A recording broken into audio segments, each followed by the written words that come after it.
दोस्तों, पूरे ब्रज में केवल दो त्योहार ऐसे हैं जो बड़े धूमधाम के साथ मनाया जाता है। कृष्ण जन्माष्टमी, जो कि भाद्रपद महीने में कृष्ण पक्ष की अष्टमी को आता है, और दूसरा राधा अष्टमी, जो कि शुक्ल पक्ष के अष्टमी को आती है। दोस्तों, राधा अष्टमी वाले दिन श्री राधा रानी जी का जन्मोत्सव मनाया जाता है।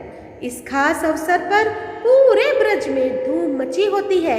यह पर्व कृष्ण जन्माष्टमी के 15 दिन बाद यानी कि भाद्रपद महीने में शुक्ल पक्ष की अष्टमी को आता है। इस बार यह पर्व 23 सितंबर 2023 शनिवार के दिन रहेगा। इस पर्व पर औरतें राधा रानी जी का व्रत पूरे विधि विधान से करती हैं। महाभारत पुराणों में कहा गया है कि इस दिन राधा रानी का जन्म होने के कारण यह दिन राधा अष्टमी के रूप में मनाया जाता है। इस व्रत वाले दिन भगवान कृष्ण व राधा रानी की पूजा की जाती है तथा इस दिन व्रत रखने वाली स्त्री को राधा कुंड में स्नान करना जरूरी है। ऐसे में अगर आप श्री राधा अष्टमी का व्रत रखते हैं तो इस कहानी के माध्यम से बताई गई सभी जानकारी व व्रत कथा पूजा विधि को सुनकर किसी या फिर किसी से सुनाकर अपना यह व्रत पूर्ण कर सकते हैं। राधा अष्टमी व्रत का महत्व। भाद्रपद शुक्ल पक्ष की अष्टमी वाले दिन लगभग सभी औरतें अपने परिवार की सुरक्षा व धन धान्य की कोई कमी ना रहे और संतान सुख हमेशा बना रहे, राधा अष्टमी व्रत का कई जगह पर महालक्ष्मी व्रत के रूप में रखते हैं। राधा अष्टमी का व्रत रखने वाली सभी औरतें भगवान कृष्ण जी और श्री राधा रानी की पूजा की जाती है ताकि ब्रज की रानी की कृपा सदैव हमारे ऊपर बनी रहे। महालक्ष्मी का व्रत रखने वाली सभी औरतें भगवान विष्णु व माता लक्ष्मी की पूजा पूरे नियमों से अनुसार रखती है। हम हमेशा से सुनते आ रहे हैं और यह सत्य भी है कि जहाँ राधा रानी है वहाँ कृष्ण जी है और जहाँ राधा रानी नहीं वहाँ पर भगवान भी नहीं रहते हैं। इसी कारण जो कोई इस संसार में श्री राधा रानी जी की श्रद्धा भाव से पूजा अर्चना करता है, भगवान कृष्ण जी उसके ऊपर सदैव अपनी कृपा बनाए रखते हैं। भाद्रपद माह की शुक्ल पक्ष की इस अष्टमी वाले दिन जो भी स्त्रियां व्रत रखती हैं, उन सभी को राधा जी को पंचामृत से स्नान कराकर उनका 16 श्रृंगार करें। इसके बाद राधा जी को भोग लगावें, फिर धूप दीप फूल आदि से ब्रज की राजकुमारी राधा रानी की आरती करें। राधा अष्टमी कब है? बात करते हैं हिंदू पंचांग के तहत तो हर वर्ष भाद्र पक्ष महीने में शुक्ल पक्ष अष्टमी को राधा अष्टमी मनाई जाती है, जिसका आरंभ 22 सितंबर 2023 को दोपहर 1:35 पर हो रहा है।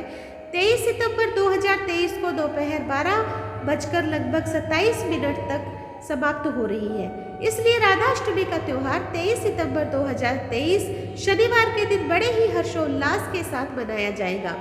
राधा अष्टमी व्रत का शुभ मुहूर्त। पंचांग के तहत राधा अष्टमी भाद्रपद महीने में शुक्ल पक्ष की अष्टमी तिथि को मनाई जाती है, जो कृष्ण जन्माष्टमी के 15 दिन बाद आती है।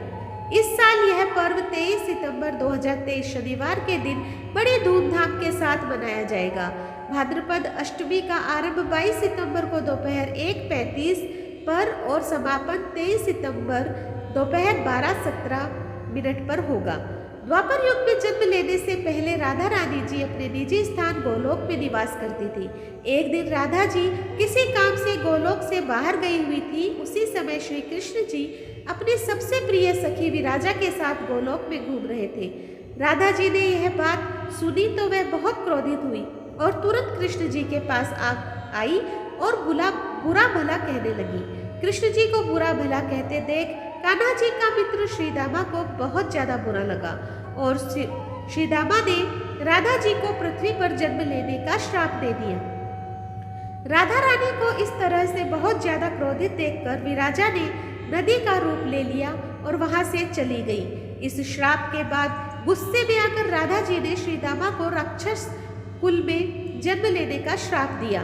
राधा जी के श्राप के अनुसार श्रीदामा को पृथ्वी लोक पर शंखचूड़ राक्षस के नाम से के रूप में जन्म मिला तथा सुदामा जी के श्राप के अनुसार राधा जी ने ब्रज में राजा वृष भानु जी की पुत्री के रूप में जन्म लिया। आपकी जानकारी के लिए बता दें कि राधा रानी जी वृषभानु की पत्नी देवी कीर्ति के गर्भ से जन्म नहीं लिया था, क्योंकि श्राप के समय भगवान कृष्ण जी ने राधा जी से कहा कि तुम्हें व्रज के राजा वृषभानु की पुत्री के रूप में रहना है। तब तुम्हारा विवाह रायान नामक एक वैश्य से करवाएंगे और वह मेरा ही अंशावतार होगा, किंतु शादी से पहले तुम मेरी प्रियतम बनकर मेरे साथ रासलीला रचाओगी और बाद में हम दोनों को बिछड़ा का दर्द सहन करना होगा। हे राधे, अब आप जाओ, देरी मत करो। राधा रानी देवी माया के प्रभाव से वृक्ष के वृषभानु की पत्नी कीर्ति के गर्भ में अपनी योग माया से स्थानांतरण कर दिया गया और जब देवी कीर्ति प्रसव पीड़ा में थी, उसी समय राधा जी वहां पर कन्या के रूप में जन्म लिया और इधर सुदामा पृथ्वी लोक में भी भगवान कृष्ण जी का अनन्य भक्त बना तथा राधा रानी भगवान कृष्ण के प्रियतम बनी और श्राप के अनुसार दोनों को अलग होना पड़ा।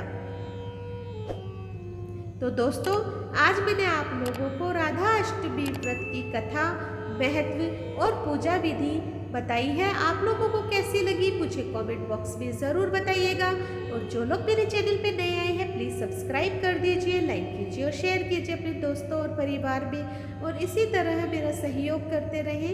धन्यवाद।